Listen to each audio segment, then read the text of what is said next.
மீசான் டிவியின் தமிழ் பேசும் உறவுகளை அன்போடு வரவேற்றுக் கொள்கிறோம். அஜர்பைஜான் ஏர்லைன்ஸுக்கு சொந்தமான விமானம் விபத்துக்குள்ளாகுது. அந்த விபத்து நடப்பதற்கு சில நிமிடங்களுக்கு முன்னால் பயங்கரமாக ஒரு மனிதர் ஒரு பிரார்த்தனையில ஈடுபடுறாரு. இவருக்கு இந்த பிரார்த்தனை மீது எவ்வளவு தூரம் நம்பிக்கை இருந்தது, இந்த பிரார்த்தனை ஏதும் பயனளித்ததா என்ற பல்வேறு விஷயங்களை தான் இந்த காணொலியில நான் உங்களோட கதைக்க போகிறேன். எங்களுடைய சேனலை இதுவரைக்கும் யாரெல்லாம் சப்ஸ்கிரைப் பண்ணலையோ அவங்க எங்களுடைய சேனலை சப்ஸ்கிரைப் பண்ணிக்கொள்ளுங்க. பிடித்திருந்தா லைக் பண்ணுங்க. இது சம்பந்தமாக என்ன உங்களுக்கு தோணுதோ அதை கமெண்ட்ல சொல்லுங்க.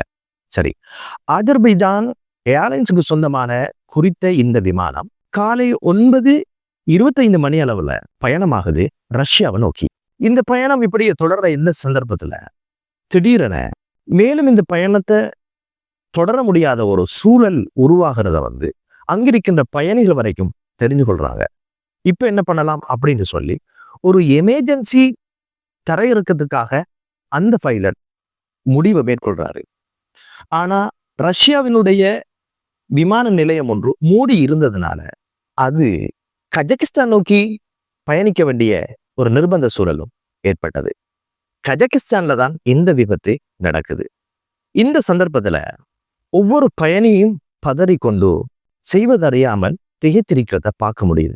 கிட்டத்தட்ட 1 மணித்தியாலத்துக்கு மேல இருக்கின்ற அந்த போராட்டத்துல பைலட் சகிதம் அந்த பயணிகள் எல்லாம் உயிரை கையில பிடிச்சிட்டு பதறி போற ஒரு சூழலையும் அங்க பார்க்க முடியுது.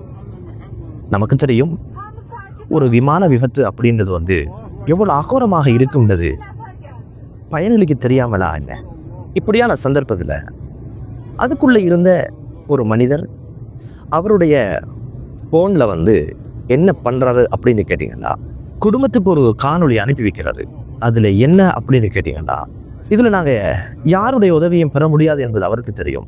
ஏன்னா பல்லாயிரம் அடிக்கு மேல நடக்கிற இந்த விபத்து யார் தான் துணைக்கு வர போறாங்க? இவர் கையில் எடுத்த ஒரு விஷயம் என்னன்னா பிரார்த்தனை. அந்த பிரார்த்தனையை எங்கிருந்து இவர் தொடர்ந்தாரு அப்படின்னு கேட்டீங்கன்னா, அந்த பிரார்த்தனை ஒரு சில விபத்து நடப்பதற்கு ஒரு சில நிமிடங்களுக்கு முன்னால அவர் இந்த ஒரு விஷயத்துல எனக்கான பாதுகாப்பு தரணும், பைலட்டோ அல்லது பக்கத்தில் இருக்கிறவங்களோ குடும்பங்களோ கிடையாது, படைத்தவனால் மட்டும்தான் முடியும் என்ற ஒரு நம்பிக்கை அவருக்குள்ள இருக்குது. அவர் அந்த பிரார்த்தனை மீது கொண்ட நம்பிக்கை அதுதான். தளராது, சளைக்காது, முகம் சுளிக்காது, இன்முகத்தோடு அவர் பேசுகின்ற வார்த்தைகள்.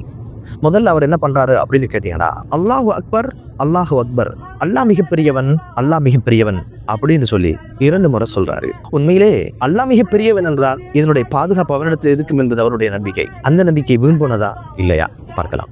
அடுத்தது அவர் மொழிஞ்ச வார்த்தைகள் என்ன அப்படின்னு கேட்டீங்க, அல்லாஹு அக்பர், அல்லாஹு அக்பர் மீண்டும் 2 முறை சொன்னாரு. அஷ்ஹது அல்லா இலாஹ இல்லல்லாஹ், வணக்கத்துக்குரியவன் அல்லாஹு தவிர வேறு யாரும் இல்லை என்று சாட்சி சொல்கிறேன். அஷ்ஹது அன்ன முஹம்மதன் அப்துஹு வ ரசூலுஹு, ரசூலுல்லாஹ் அல்லாஹுடைய அடிமை என்று நான் சாட்சி சொல்கிறேன் என்ற ஒரு வாசகத்தை அவர் சொல்றாரு. முழு நம்பிக்கையும் இறைவன் மீது வைத்து பிரார்த்தனையில ஈடுபட்டாரு.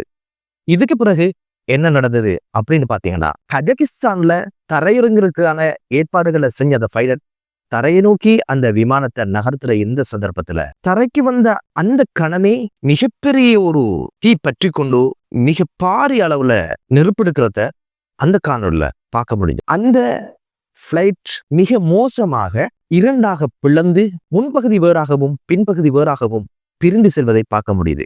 தீ பற்றி கொண்டது, முன்பகுதி முற்றுமாக சேதமடைஞ்சாச்சு, தீக்கிரையாச்சு. இந்த சந்தர்ப்பத்துல காயங்களோடு அந்த பின்புறத்தில் இருந்தவர்கள் வெளியில் வருவதை பார்க்க முடியுது. இந்த இன்சிடென்ட்ல கிட்டத்தட்ட 38 பேர் இறந்ததாகவும் 29 பேர் காப்பாற்றப்பட்டதாகவும் உயிர் தப்பியதாகவும் சொல்லப்படுது. இறந்தவர்கள்ல இவர் இருந்தாரா, காயப்பட்டவர்கள்ல இவர் இருந்தாரா, உயிர் பிழைத்தவர்களில் இவர் இருந்தாரா அப்படின்னு பார்க்கிற நேரம் அதே துணியோடு, அதே உணர்வோடு, அதே முகபாவனையோடு அவர் அல்லாஹு அக்பர் என்ற கோஷத்தோடு காணொலியில தோன்றுவதை பார்க்க முடிந்தது. உண்மையிலே இப்படியான ஒரு விபத்துல உயிர் பிழைப்பது என்பது சாத்தியமற்ற ஒரு விஷயம். ஆனா இறந்தவர்கள் பட்டியலும் அவர் இல்லை, படு பயங்கரமான காயங்களோடும் அவர் இல்லை.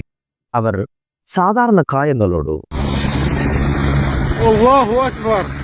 சுய உணர்வோடு காப்பாற்றிய ரப்பை புகழ்ந்தவராக அல்லாஹு அக்பர் என்ற கோஷத்தோடு வெளியே வருகின்ற ஒரு சூழலை பார்க்க முடிந்தது. என்ன பொறுத்தவரையில் பிரார்த்தனை என்பது இதுதான், பிரார்த்தனை செய்வதற்கான சூழலும் இதுதான். அதை உணர்வு பூர்வமாகவும் யதார்த்தமாகவும் இறைவனிடம் அவருடைய பிரச்சனையை முன்வைத்திருக்கிறார் என்பதுதான் உண்மையானது. அதற்கான பதில இறைவன் கொடுத்தானா என்றால் அவர் பிரார்த்தனை மீது எவ்வளவு நம்பிக்கை வைத்தாரோ அதை எவ்வாறு இறைவனிடம் சமர்ப்பித்தாரோ அதற்கான வெகுமதியை, அதற்கான பலனை அவர் பெற்றார் என்பதுதான் எனது பார்வை. காரணம் என்ன என்றால், குர்ஆன் சொல்லுகிறது, அம்மன் யுஜீபுல் முத்தர்ர இதா தஆஹு வயக்ஷிஃபு ஸூ. நிர்கதிக்கு ஆளான ஒருவன் இறைவனை அழைத்தால் அதற்கு அவனுக்கு வேறு யார் பதில் சொல்வார் என்று அல்லாஹ் குர்ஆனில் கேட்கிறான். கேள்வி அல்ல, வேறு எவரும் பதில் சொல்ல முடியாது, இறைவன் பதில் சொல்வான், அல்லாஹ் பதில் சொல்வான் என்பதை தான் அந்த ஆயத்து உறுதிப்படுத்துது. இங்க முல்தர் என்றால் யார் என்பதை நாம் புரிந்து கொள்கிறோம். முல்தர் என்று சொல்வது யார் தெரியுமா? இப்போது இந்த பயணிகள் இருக்கின்ற கண்டிஷன் தான் முல்தர். சபபுகள், காரண காரியங்கள் எதுவும் இல்லை, காப்பதற்கு யாரும் இல்லை, வழிகள் எல்லாம் மூடப்பட்டாச்சு, உலகமே இருண்டாச்சுன்னு சொல்லுவோம் இல்லையா?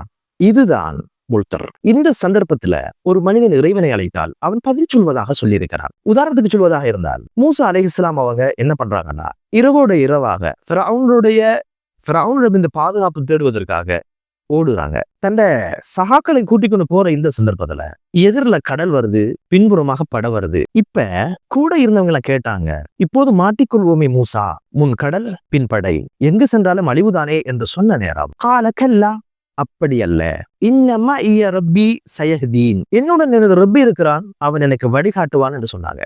கொஞ்சம் யோசிச்சு பாருங்களேன், முன்னுக்கு கடல் பின்னுக்கு படை, இன்னும் ஒரு சில நொடியில வாழ்க்கையை முடிஞ்சு போயிரும் என்ற நிர்பந்த சூழல்ல யாரிடம் இந்த பிரார்த்தனைய மூசா அலைஹிஸ்ஸலாம் முன்வைக்கிறாங்க? அந்த நம்பிக்கையோடு வச்சாங்க. பிறகு என்ன நடந்தது? கடல் பிளந்தது. மூசா அலைஹிஸ்ஸலாம் அவங்களுக்கு அது வழியாகவும் ஃபிரௌனுக்கு அது அழிவாகவும் அமைந்ததை பார்க்க முடியுது. ஒரே சிச்சுவேஷன், ஒரே நேரம், ஒரே கணப்பொழுது, ஒரே கடல் வழியாகவும் அழிவாகவும் பிறக்குது, மாறுது. அப்படின்னு கேட்டா இது யாருடைய செயல் என்றால் படைப்பாளருடைய செயல் என்பதை புரிய முடியுது. சலனம் இல்லாமல், சங்கடம் இல்லாமல், கவலை இல்லாமல் அந்த பிரார்த்தனை செய்து கொண்டு ஜன்னல் வழியாக பார்க்க முடியுது. எந்த கவலையும் பார்க்க முடியல. திடகாத்திரமாக ஆரோக்கியம் அந்த பிரார்த்தனையை முன் வச்சாரு. அவர் அந்த பிரார்த்தனை மீது வச்சிருக்கிற நம்பிக்கை மட்டுமல்ல, அவரை படைத்த ரப்பின் மீது அவர் வைத்திருக்கிற நம்பிக்கை, அவனால் முடியும் என்ற சிந்தனை.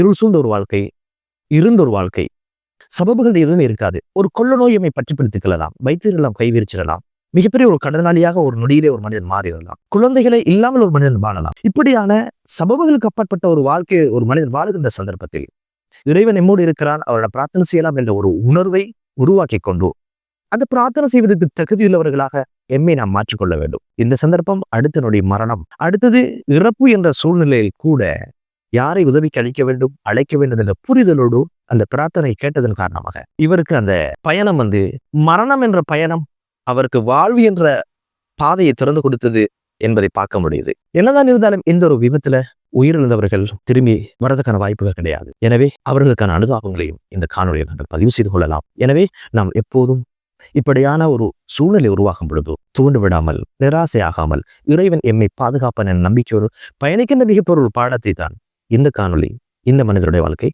நமக்கு சொல்லி இருக்கிறது என்பது மீசா டிவியினுடைய பார்வை. இந்த விபத்துக்கான காரணங்கள் இதுவரைக்கும் கண்டறியப்படவில்லை. ஆனால் கருப்பு புள்ளி கண்டுபிடிக்கப்பட்டிருக்கிறது. விசாரணைகள் துரிதப்படுத்தப்பட்டதாக சொல்லப்படுது.